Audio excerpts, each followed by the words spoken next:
بسم اللہ الرحمن الرحیم الحمد للہ والصلاة والسلام علی رسول اللہ اما بعد السلام علیکم ورحمۃ اللہ وبرکاتہ۔ محترم سامعین و ناظرین، آج ہم اپنے استاد محترم ابو محمد حسان حمدانی حفظہ اللہ کے دارالشفا مرکز روحانیات کی طرف سے آپ کی خدمت میں حاضر ہیں۔ دارالشفا مرکز روحانیات، اس نام کو سن کر آپ اندازہ لگا سکتے ہیں کہ اس ادارے کا مقصد کیا ہے اور اس کے سوچ فکر اور نظر وہ کس حوالے سے ہیں۔ اللہ تبارک و تعالیٰ نے اس انسان کو دنیا میں جو بھیجا ہے، اس کے ساتھ یہ ساری چیزیں لگی ہوئی ہے، یہ دکھ سکھ، یہ غمی اور خوشی، اور یہ راحت اور تکلیف، یہ دن رات کا سسٹم اسی کے ساتھ جڑا ہوا ہے۔ خوشیوں کے حالات میں یہ صبر کرتا، شکر کے راحت کے حالت میں یہ شکر کرتا ہے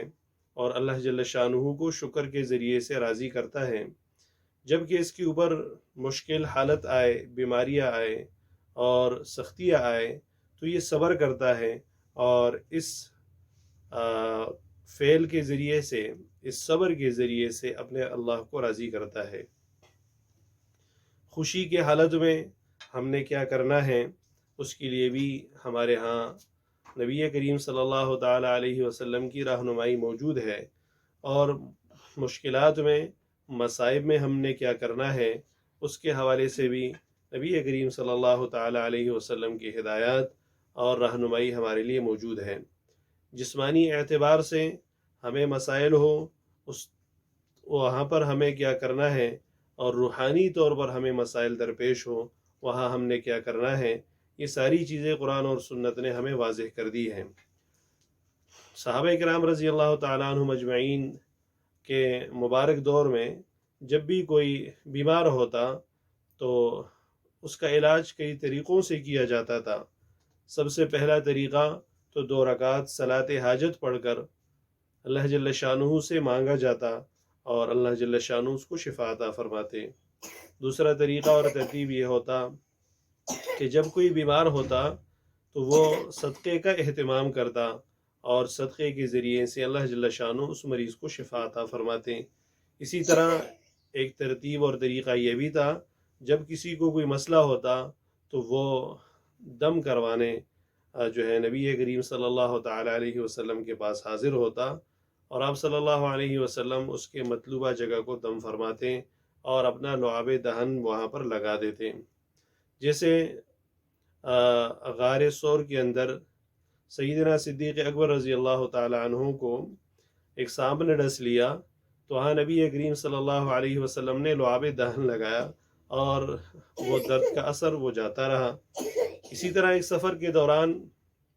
صحابہ کرام رضی اللہ عنہم اجمعین کو یہ واقعہ پیش آیا کہ ایک گاؤں کے رئیس کو کسی بچو وغیرہ نے کاٹ لیا،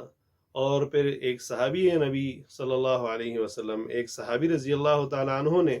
اس سے دم کیا سورہ فاتحہ سے، اور اللہ پاک نے اسے شفا عطا فرمائی۔ اور روایت میں آتا ہے کہ اس صحابی نے رضی اللہ عنہ، اس نے اس کے اوپر بہت بڑا شکرانہ اور فیس بھی وصول کیا، اور وہ سینکڑوں کی تعداد میں بکریاں تھی جو وہ لے کر نبی کریم صلی اللہ علیہ وسلم کی خدمت میں حاضر ہوا کہ آیا ہمارے لیے یہ فیس لینا بطور شکرانہ کے، بطور مزدوری اور اجرت کے، اتنی کثیر تعداد میں بکریاں لینا ہمارے لیے جائز ہے کہ نہیں؟ تو نبی کریم صلی اللہ تعالی علیہ وسلم نے نہ صرف یہ کہ ان کو اجازت عطا فرمائی اور ان کو حلال قرار دیا، بلکہ آپ صلی اللہ علیہ وسلم نے ان حضرات سے فرمایا کہ اس میں میرا بھی حصہ وہ کر دیجئے، میرا حصہ بھی اس میں سے نکال لیجئے۔ تو عرض کرنے کا مطلب یہ ہے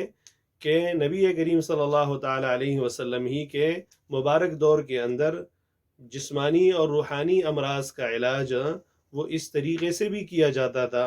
کہ کوئی کسی بڑے بزرگ کے پاس کسی عالم کے پاس، کسی نیک صالح تقوادار کے پاس جو اس فن کو قرآن اور سنت کے علوم سے واقف ہو اور اس کا یقین اور توکل اللہ پر ہو، اور وہ جو ہے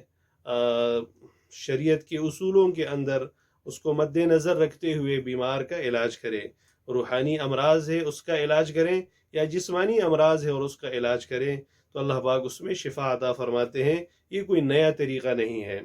اور پھر یہ کہ اس پر اگر مناسب وہ سمجھے اس پر شکرانہ لیں، اس پر کوئی فیس اور اجرت لیں، تو یہ بھی کوئی نئی بات نہیں ہے، بلکہ یہ بھی قرآن اور سنت سے یہ چیزیں ہمیں ملتی ہیں۔ البتہ اس میں اتنا ضروری ہے کہ ہم کسی ایسے شخص کے پاس نہ جائے جو قرآن اور سنت سے واقف نہ ہو، یا ہم ایسے کسی شخص کے پاس نہ جائے جو صرف لوگوں کو لوٹنے کے لیے ان کے مالوں پر ڈاکہ ڈالنے یا ان کے اخلاق اور عقائد کو بگاڑنے یا ان کے عزت اور مالوں پر صرف ڈاکہ ڈالنے کے لیے بیٹھے ہو، اور باقی جو ہے وہ قرآن اور سنت سے دور ہو۔ تو ایسے لوگوں سے بچتے ہوئے ہمیں اپنے ان مسائل کے لیے ایسے بزرگوں، علماء اور ایسے عاملین کاملین کی طرف رجوع کر لینا ہمارے لیے انتہائی ضروری ہے۔ ملک بھر اور جو ہے دنیا بھر کے اندر جہاں بہت سارے علماء کرام لوگوں کے ان مشکلات کے اندر ان کا علاج کرتے ہیں، انہی میں سے ہمارے بہت ہی پاکستان کے ممتاز اور مایہ ناز جانے پہچانے عامل کامل استاد العلماء اور استاد العاملین حضرت شیخ ابو محمد حسان حمدانی حفظہ اللہ، وہ بھی ان تمام عاملین میں سے ایک نمایاں نام رکھتے ہیں، اور ان کا ادارہ دعا ہیلنگ سینٹر کے نام سے گورنمنٹ آف پاکستان سے رجسٹرڈ ادارہ ہے، جہاں وہ لوگوں کے ان مسائل کے حوالے سے کوششیں کرتے ہیں۔ وہاں اس کے ساتھ ساتھ بہت سارے اور امور بھی نمٹا رہے ہیں، جیسے بچوں اور بچیوں کے شادی کے حوالے سے جب کوئی پریشانیاں ہوتی ہیں، وہاں بھی لوگوں کے ساتھ ان کا ٹرسٹ تعاون کرتا ہے، اور دیگر یتیم اور مسکین اور بیوہ اور اس قسم کے محتاجوں کے ساتھ ان کا تعاون، اور اسی طرح نادار، مفلس اور غریب مریضوں کا علاج ان کے ہاں فری کیا جاتا ہے، یا بڑے علماء اور شیوخ کا علاج وہاں فری ہوتا ہے، اور ہفتے میں ایک دن انہی جو ہے حضرات کے لیے مقرر ہوتا ہے دارالشفا مرکز روحانیات کی طرف سے۔ تو اللہ جل شانہ نے ہمارے شیخ محترم حفظہ اللہ کو جو اس فن کے اندر جو مقام عطا فرمایا ہے وہ بہت ممتاز اور نمایاں ہے، لیکن ان لوگوں کے اوپر یہ واضح ہو سکتا ہے جو اپنے مسائل میں، اپنے مشکلات میں ان کو جو ہے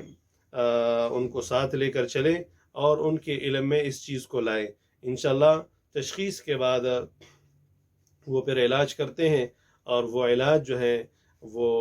بڑا کامیاب اور بڑا ہی زبردست ہوتا ہے۔ اللہ جل شانہ جو ہے اس میں شفا عطا فرماتے ہیں، اور اللہ جل شانہ اس میں برکت عطا فرماتے ہیں۔ ہم نے تھوڑی سی جو ہے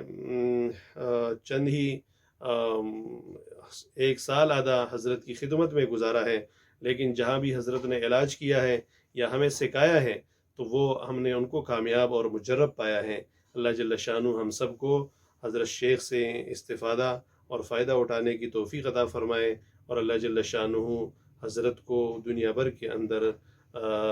جو خدمات وہ کر رہے ہیں اللہ پاک قبول فرمائے۔ والسلام ورحمۃ اللہ وبرکاتہ۔